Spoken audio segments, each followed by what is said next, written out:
Welcome to the Folktale Project. This is Dan Schulz. Today we have our final Russian folktale of the week. This one comes from Andrew Lang's fairy books. It's a story that will seem a bit familiar, but I promise you it's not. And it has some of my favorite themes, and some of my favorite themes from Russian folklore in particular. One of the strongest of those is that all of those who do ill get theirs in the end. This is The White Duck. Once upon a time, a great and powerful king married a lovely princess. No couple were ever so happy, but before their honeymoon was over, they were forced to part, for the king had to go on a warlike expedition to a far-off country and leave his young wife alone at home. Bitter were the tears she shed, while her husband sought in vain to soothe her with words of comfort and counsel, warning her, above all things, never to leave the castle, to hold no intercourse with strangers, to beware of evil counsellors, and especially to be on her guard against strange women. And the queen promised faithfully to obey her royal lord and master in these 4 matters. So when the king set out on his expedition, she shut herself up with her ladies in her own apartments, and spent her time in spinning and weaving, and in thinking of her royal husband. Often she was very sad and lonely, and it happened that one day, while she was seated at the window, letting salt tears drop on her work, an old woman, a kind, homely-looking old body, stepped up to the window, and leaning upon her crutch addressed the queen in friendly, flattering tones, saying, "Why are you sad and cast down, fair queen? You should not mope all day in your rooms, but should come out into the green garden, and hear the birds sing with joy among the trees, and see the butterflies fluttering above the flowers, and hear the bees and insects hum, and watch the sunbeams chase the dewdrops through the rose leaves and in the lily cups. All the brightness outside would help to drive away your cares, O queen." For long, the queen resisted her coaxing words, remembering the promise she had given the king her husband. But at last she thought to herself, "After all, what harm would it do if I were to go into the garden for a short time and enjoy myself among the trees and flowers, and the singing birds and fluttering butterflies and humming insects, and to look at the dewdrops hiding from the sunbeams in the hearts of the roses and lilies, and wander about in the sunshine, instead of remaining all day in this room?" For she had no idea that the kind-looking old woman leaning on her crutch was in reality a wicked witch, who envied the queen her good fortune and was determined to ruin her.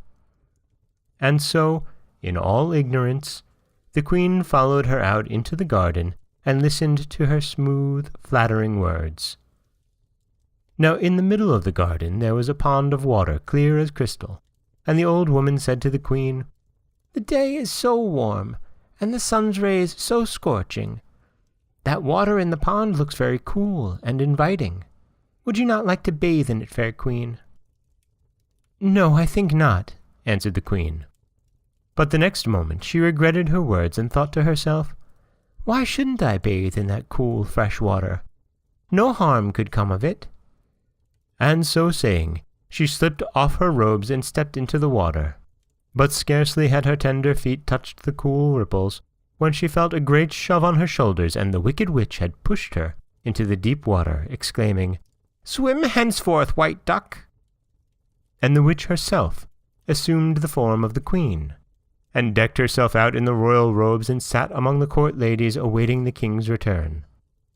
And suddenly the tramp of horses' hooves was heard, and the barking of dogs, and the witch hastened forward to meet the royal carriages, and throwing her arms around the king's neck, kissed him.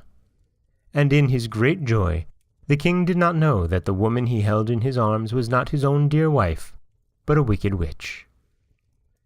In the meantime, outside the palace walls the poor white duck swam up and down the pond, and near it laid 3 eggs, out of which there came one morning 2 little fluffy ducklings, and a little ugly drake.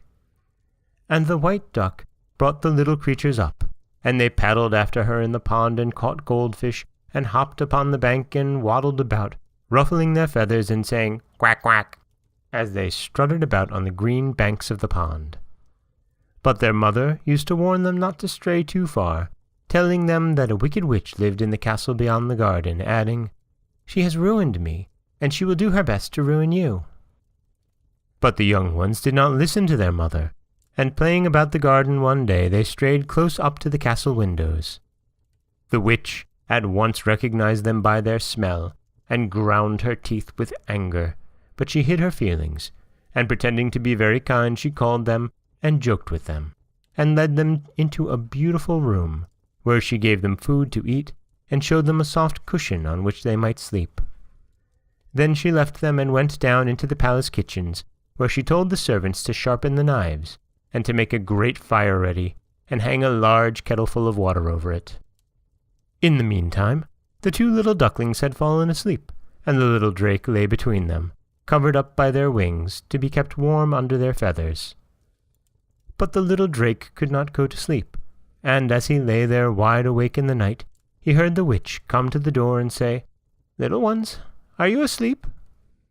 And the little drake answered for the other two, "We cannot sleep, we wake and weep. Sharp is the knife to take our life. The fire is hot, now boils the pot, and so we wake and lie and quake."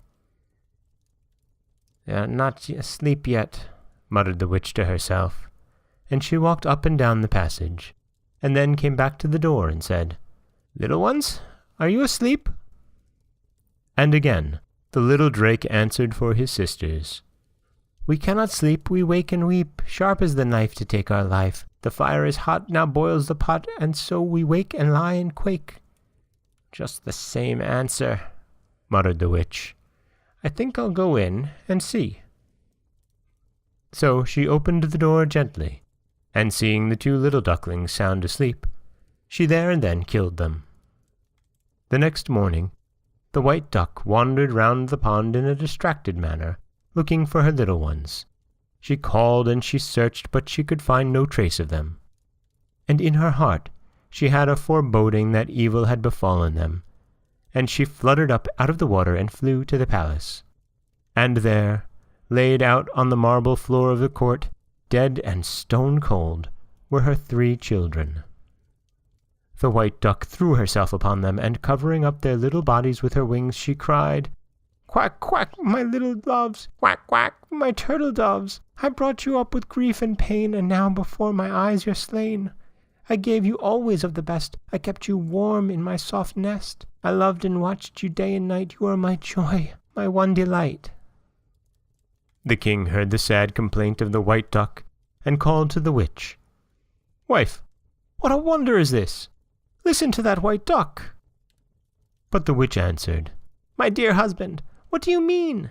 There is nothing wonderful in a duck's quacking. Here, servants, chase that duck out of the courtyard." But though the servants chased and chevied, they could not get rid of the duck, for she circled round and always came back to the spot where her children lay, crying, "Quack, quack, my little loves! Quack, quack, my turtle doves! The wicked witch your lives did take, the wicked witch, the cunning snake. First she stole my king away, then my children did she slay. Changed me from a happy wife to a duck for all my life. Would I were the queen again, would that you had never been slain." And as the king heard her words, he began to suspect that he had been deceived, and he called out to the servants, "Catch that duck, and bring it here." But though they ran to and fro, the duck always fled past them, and would not let herself be caught. So the king himself stepped down amongst them, and instantly the duck fluttered down into his hands. And as he stroked her wings, she was changed into a beautiful woman, and he recognized his dear wife. And she told them that a bottle would be found in her nest in the garden containing some drops from the spring of healing. And it was brought to her, and the ducklings and the little drake were sprinkled with the water, and from the little dead bodies 3 lovely children arose. And the king and queen were overjoyed when they saw their children, and they all lived happily together in the beautiful palace. But the wicked witch was taken by the king's command, and she came to no good end. And that is The White Duck. Again, a Russian fairy tale captured by Andrew Lang for us. And yes, you see the theme of those who do ill, especially witches, never, ever make out well in the end. But you also have the king and his seemingly overbearing request of his wife to basically not go out without him, which, although it's reinforced throughout the story, is not the greatest lesson to teach. This is Dan Scholes for the Folktale Project. Don't forget that you can subscribe to the podcast on Apple Podcasts, Stitcher, Google Play, Overcast, anywhere you like to get your podcasts. You can follow us on Twitter at Folktale Project. You can find us on Auto Radio, TuneIn Radio, iHeartRadio, Spotify, anywhere you like to listen. And you can always head over to folktaleproject.com, where you'll find a new story waiting for you every Monday, Wednesday, and Friday. As always, thank you so much for listening.